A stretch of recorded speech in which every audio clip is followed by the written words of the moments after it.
welcome to the Sacred Femme Alchemy podcast, a podcast to help you on your sacred feminine journey towards self-love and healing. I'm your host, Lisa Mae Francisco, a sacred feminine guide and mentor. In the podcast, we'll dive deep on how to heal your core wounds, reclaim your feminine power, and liberate your truth so you can be your wild, authentic self. Thanks so much for listening. I'm super excited that you're here.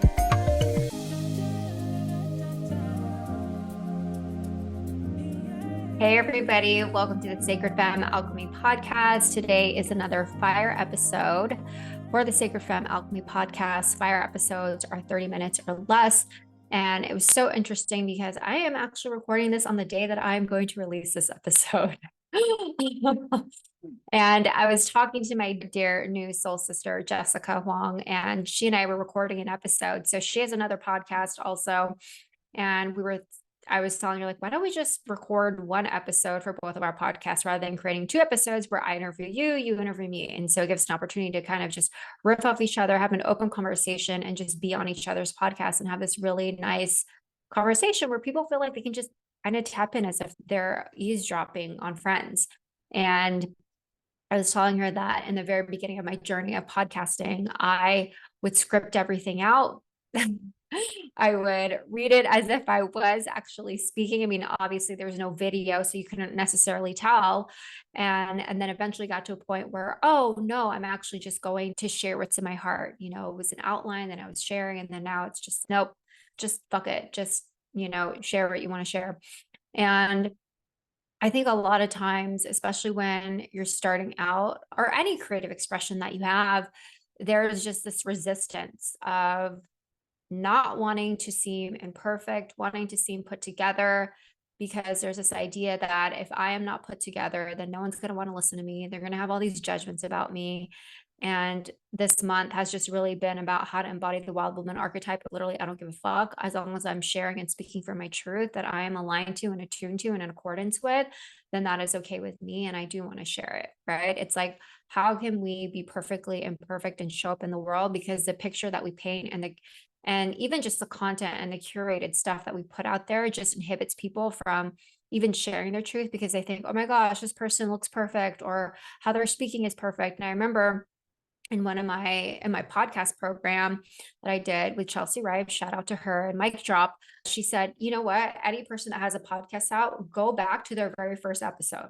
Go back to the very first episode and see how they started, their voice, everything, tech, all that stuff to where they are now. And so that always just gave me courage to talk and share. But that is not the topic that I'm going to be talking about today. The topic that I'm going to be talking about today, and I have a notes app in my iPhone that I jot down you can see my kitty in the background. So funny.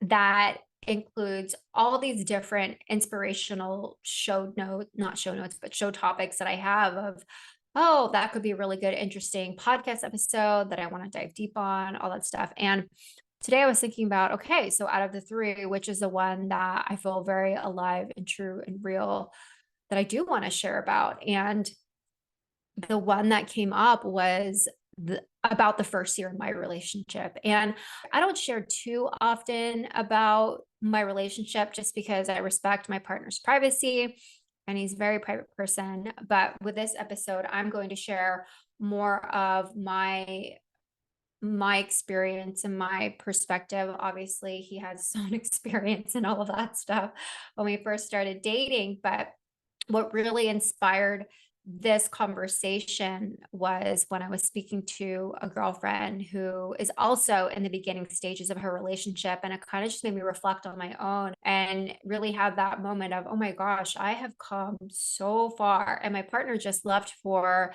a trip today. And I was feeling very sad. And in the very beginning of my relationship, like, I was the type of girl that just did not even want to let you know that I caught feelings for you. I just, I wanted to play the game. I wanted to play the game of, it's like all these feminine coaches are saying, what is it? The egg doesn't chase the sperm. So it's like a woman of, if you're a high value woman and you know your worth, then you will never let a man know that you like him. Or it's like black cat energy and golden retriever energy. Like you never ever want to be the golden retriever. You always want to be the black cat in your relationship.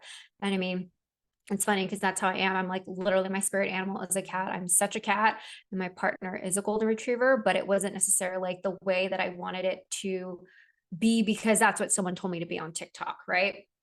And so I want to talk about it. I want to talk about it. And I mean, honestly, the reason why I was such a black cat in the beginning is because of all this anxious attachment avoidant issues.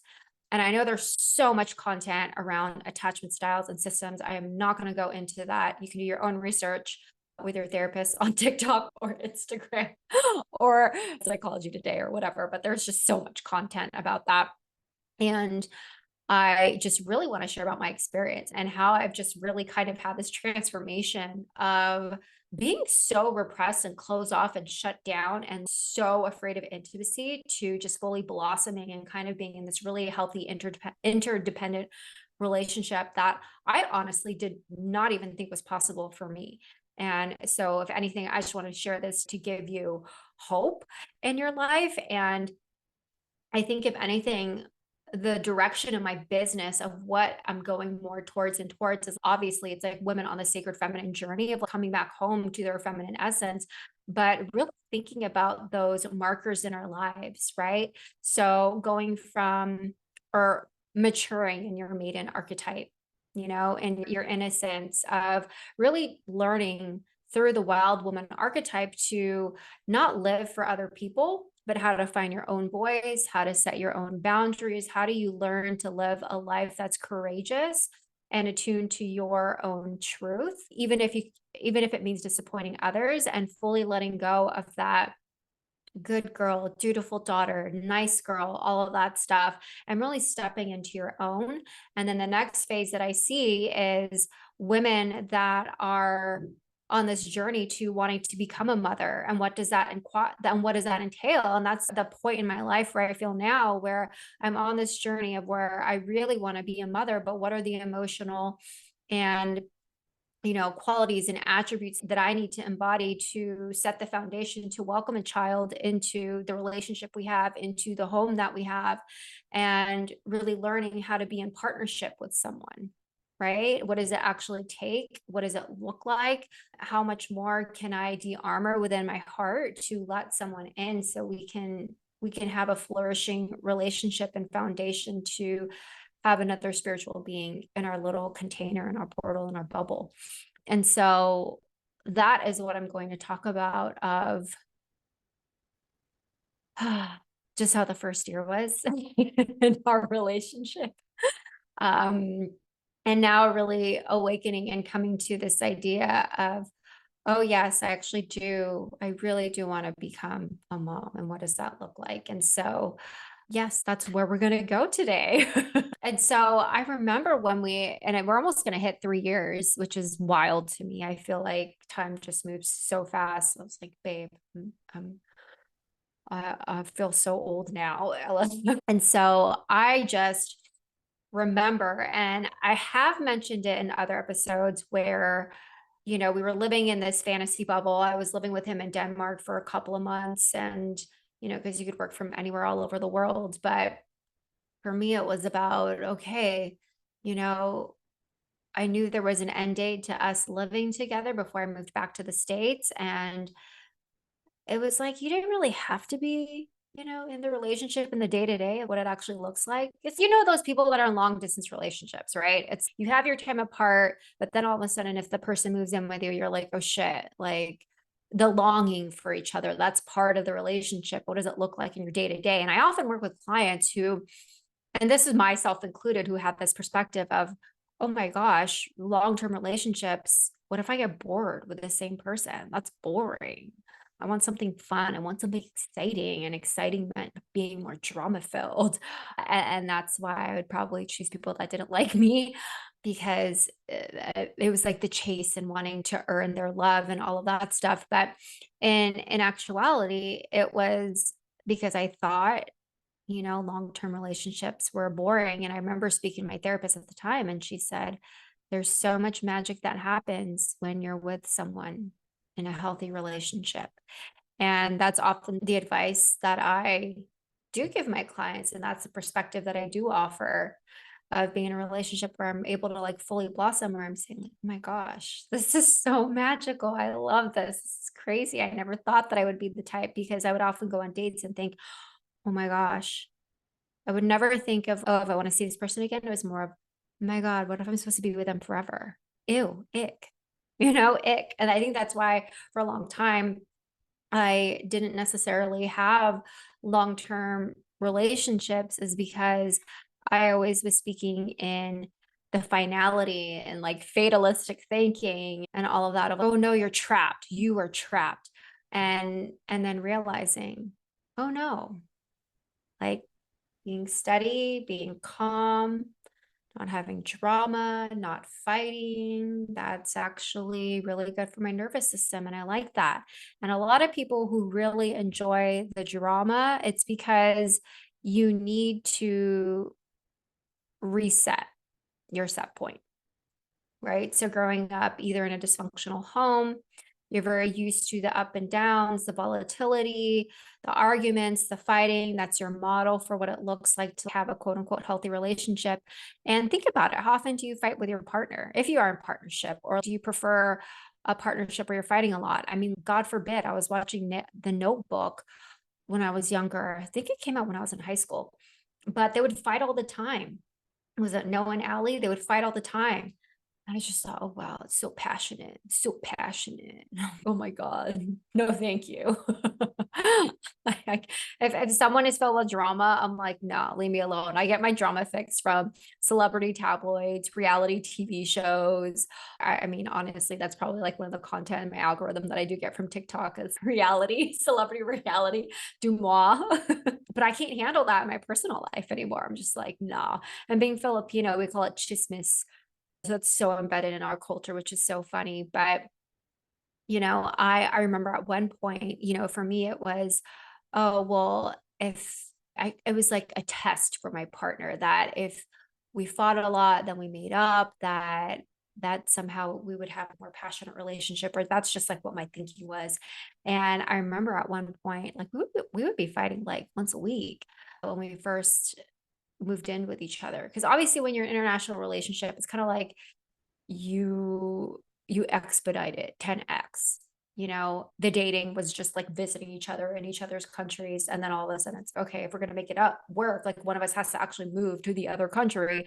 And then I mean, you don't have to live together, but we just decided to live together. And we did, and it was just okay. We go from not even actually dating in separate homes and picking each other up to all of a sudden just living together as roommates. Like, all right, let's do this. It's either yay or nay. Like, that's it. Go big or go home. And let's find out now. Let's find out fast rather than having it be a slow burn. But I guess there's just a lot more at stake when you are in an international relationship. And so that's our story. That's what we ended up doing. We just ended up moving in together. And I remember being in Greece with him at the time before I headed back to the US. And I just had this moment of, oh my goodness, of kind of freaking out of, oh my God, this is the beginning of the end. This is the beginning of the end when we actually know each other and we know each other's quirks. And then what if I get irritated with you and, we're not traveling to all these different foreign countries, and, it doesn't feel like we're on the fucking Bachelorette show, right? We're like going to all these beautiful exotic countries and vacationing and all these big dates, but then all of a sudden living the day to day. And I was like, oh my God, I started really freaking out. And it was funny because on that last day when we were in Greece, he could tell that I was freaking out and just let me have my own thing, my own process. And he knew that I would come around in real time of actually telling him what was happening with me. And I eventually did, but it was really hard for me to open up and share, especially someone who really loves to interiorize things and inflect and reflect on the different experiences that I'm having in my life. I share with myself first and I try and make sense of it for myself first before I share with someone else. Like for me, I never ever actually share in real time because I just need time to collect myself, my thoughts, and express from that grounded place. And so I mean, yeah, I hate it when we were in meetings, everyone's, okay, we're going to brainstorm. And they're not going to tell you like what you're brainstorming on. But it's funny though, because I'm like doing an improv right now as I'm sharing. But anyways, I guess it works in different settings. But anyways, so that's what ended up happening. So I told him like what the thoughts were in my head, and being completely open to someone was also a new experience of having to share everything. Like I was just so used to being single that I didn't know someone cared about my day or what I was doing during my day and wanted to know and be a part of it. And so I had to share my life and kind of go from this idea of, oh, I'm going to be an independent woman. I don't need anybody. I can leave you if you treat me like shit, blah, blah, blah, blah. Cause I was just on my high horse of no one's ever going to treat me like shit. I'm never going to ever settle for less. I value myself, all that stuff. And that requires me creating this wedge between us. So you don't really get to know who I am, because there's this idea that if you get to know who I am, then oh my gosh, you can actually hurt me and leave me and I will be a wreck. And the last thing I want to do is just show you my underbelly and my fears and my vulnerability and all that stuff. But it's like, those are the actual things that create intimacy and fulfillment and purpose in your life. Like the stuff that you are actually very scared of. And so it took me a long time to actually recognize that and come to that understanding of I I do want those things. And by way of getting those things, I have to be those things myself. I have to share what's actually inside of me and not cover things up. And I just remember actually being with him.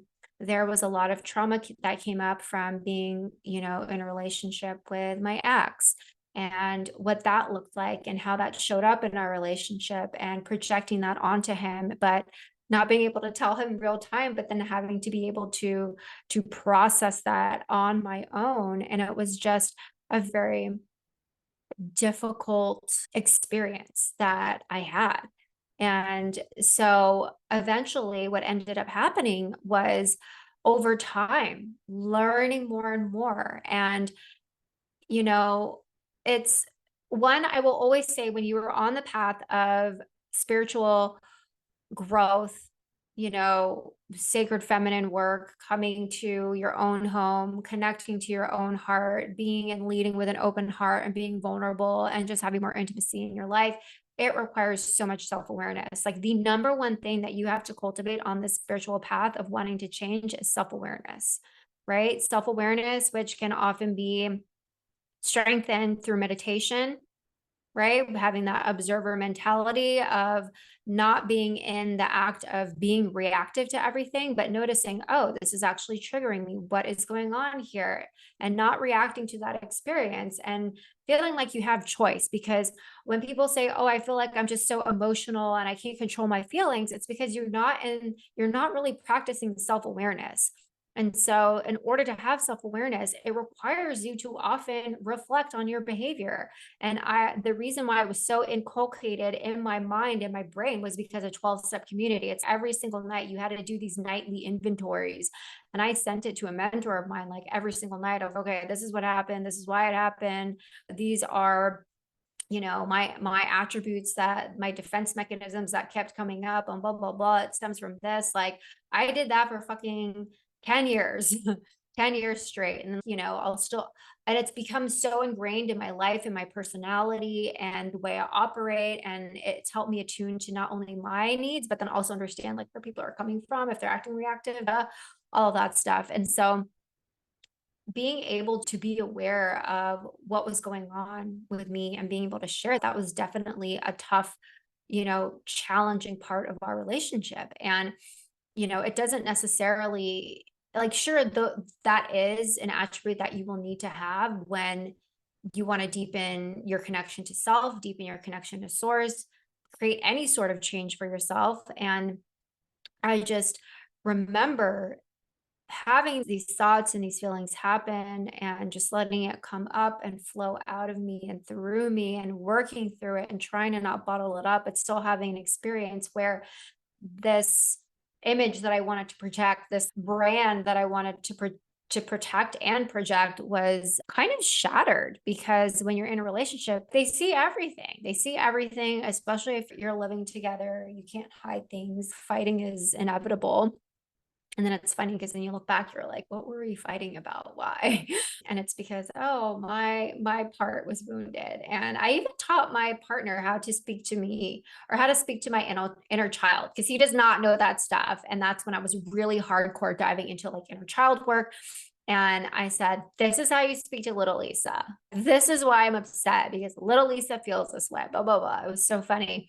And so sharing that with him and teaching him that, right? It's oftentimes we think, oh, well, my partner should already just know how to do this, or my partner should already know how to do that. And if they know how to do that and they can anticipate my needs, which is like something we learn in corporate because it's so good to anticipate your client's needs, so good to anticipate your boss's needs, and so good to anticipate your child's needs, which you have to do because a child can't speak. So it's you acting like a baby, not being able to speak, and just expecting your partner to anticipate your needs as if they're your caretaker.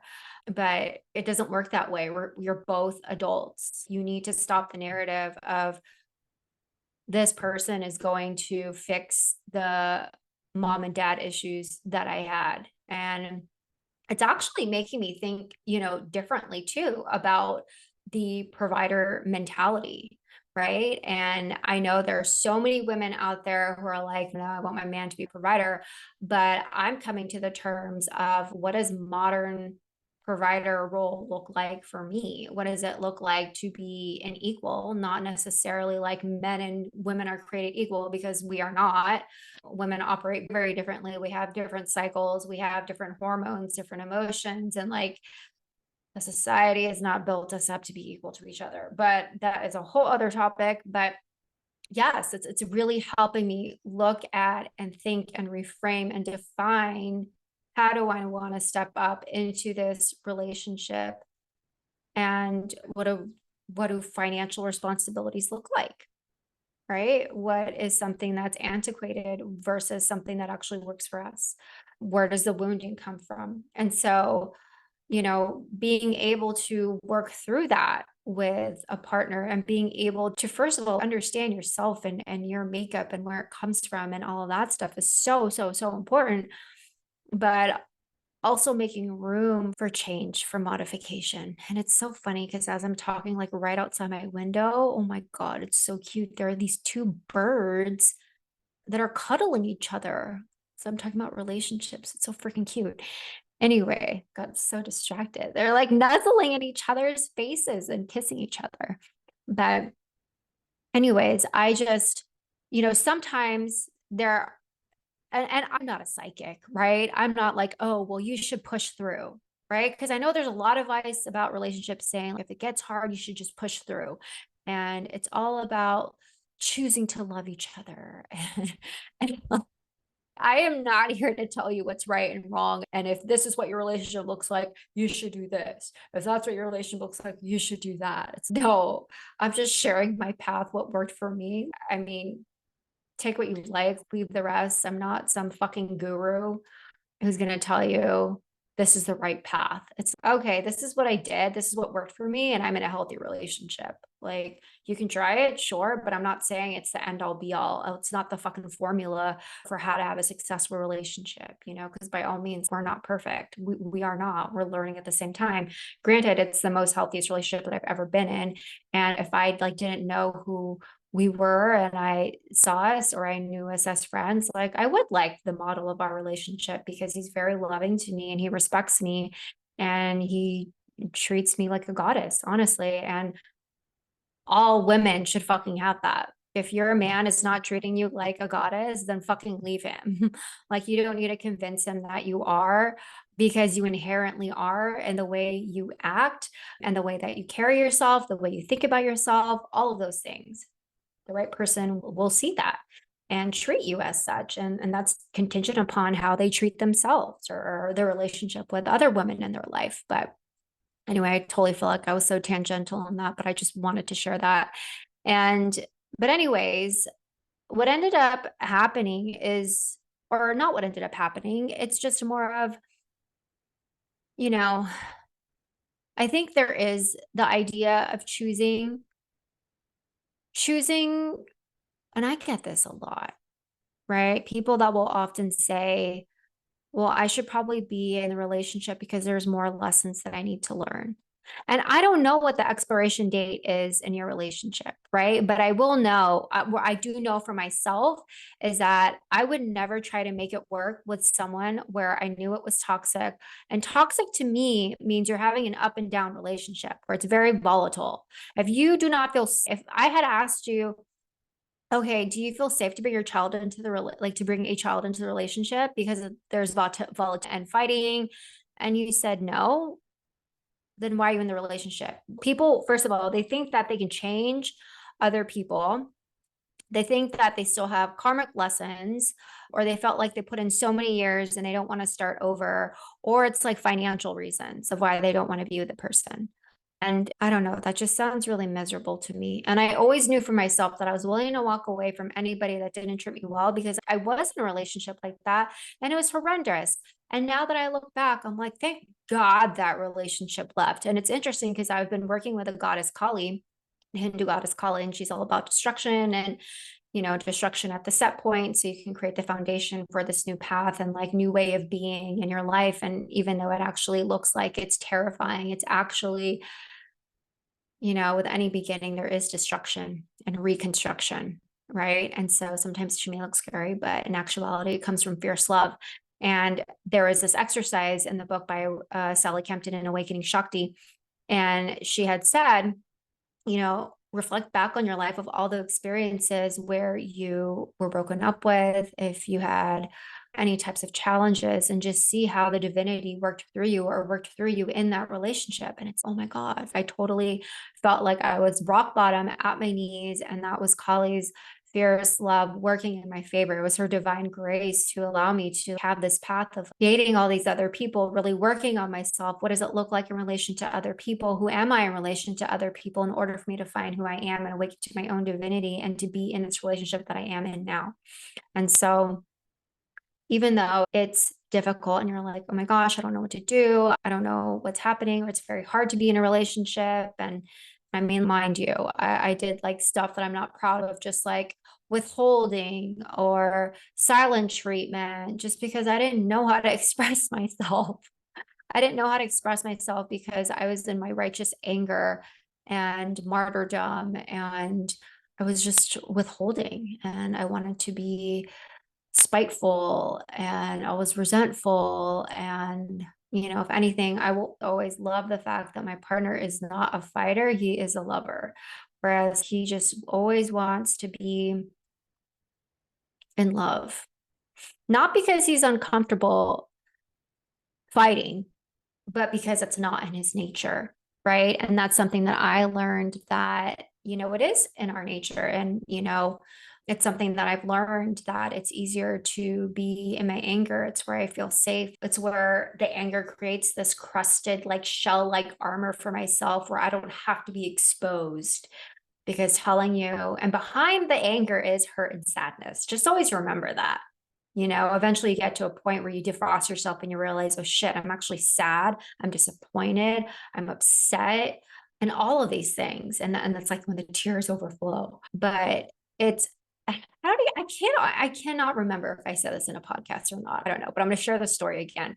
But I remember one time when my partner had visited me and we were just started dating again. It wasn't when he moved in with me, but we were at the beach and I was getting so sad that he was going to leave again. And I just didn't know what was going to happen to our relationship and, who would move where. And oh my gosh, this person had come back into my life again and blah, blah, blah. And all of a sudden, I was just acting very mean. I was acting very mean. I was cold. I was experiencing abandonment issues. And, he could notice the shift, that energetic, subtle shift in how I was acting and responding to him and how I was being very cold. And, he said to me, hey, what's wrong?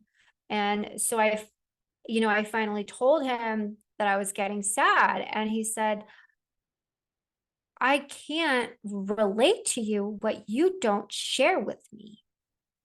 I'm sad too. Why don't you tell me about that? You think that I'm not sad as well? And that's the first time where I realized, oh, I'm so used to bottling things up to feel safe, to not let my insides be shown. And it's so interesting to think at the contrast of how that happened like 3 years ago to where I'm at now. And it's, oh, I'm very honest now. And I'll tell him when I'm sad or when I'll miss him. Like today when he left on his trip, I was like, oh my gosh, I don't want you to leave. I'm going to miss you. And it's because I love our life together. I love the life that we've built. I love how we are to each other. I love the energy that he brings into my life and how he makes me feel. But again, it's not from the idea like, oh my God, I can't live without this person. He's the one sourcing me with all of my like beauty, my goodness, my radiance, my divinity. And it's no, it's because they add to what's already there. Right. I genuinely love this divine being's like presence in my life and what it means. And so, you know, if you're on that journey, if you are having a tough time, because I will say this, and I remember feeling very alone when I first got into a relationship because there's so much coaching and help for people who are dating, right? Dating in the first stages, not in a relationship, but then there isn't actual coaching or mentorship for people who are already in relationships within the first year. And how do you navigate that? How do you navigate all of these trust issues that come up of the feeling of, oh my gosh, is this person going to leave me? And how much do you tell versus not tell? Or, just like when you found that person and you're scared that they're actually going to leave. And so there's this really beautiful period that is not steady yet, where you're building the foundation for it. And so, how do you keep pushing yourself up against those challenges that you're facing, being aware of those challenges, but always coming to it with this perspective of love for yourself, love for the other person, and being open and surrendering to the spiritual evolution of that partnership if it chooses to last, if it's meant to last?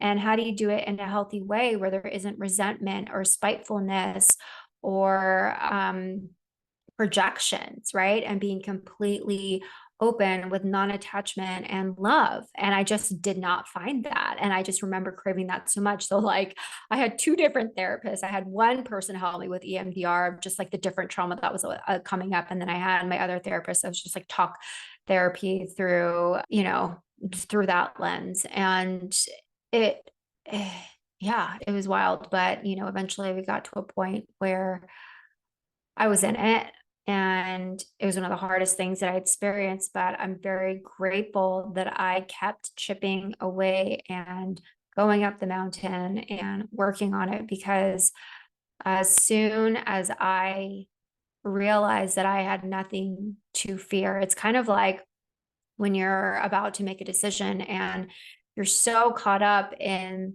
the pro and cons list of the what ifs, and it just creates so much anxiety and turmoil and just going down this rabbit hole. And eventually, when you take the leap, you realize, oh my God, maybe the jump wasn't that high, or it was actually more fun than I thought. And I experienced so much liberation and freedom in the free fall that I could actually ride it. And it becomes an experience that I've come to love. And that's the way that I feel about my partnership, that being in partnership and the idea of quote unquote forever doesn't scare me, right? It actually doesn't scare me. And I think with the people that I was with, where I was afraid of that, because one, I didn't really know them. And I knew deep down that I wasn't right. Like we just weren't right for each other. I was trying to make it work when it wasn't, or feeling pressure from my own timeline of having babies and where I'm supposed to be in my life and all of that stuff, doing, you know, partnership math, right? Okay, 3 years we'll get married. Okay, 4 years we'll probably have a baby, all of that shit that you think about. And so it's pretty amazing, this idea of surrendering. So, anyways, I'm going to wrap it up here.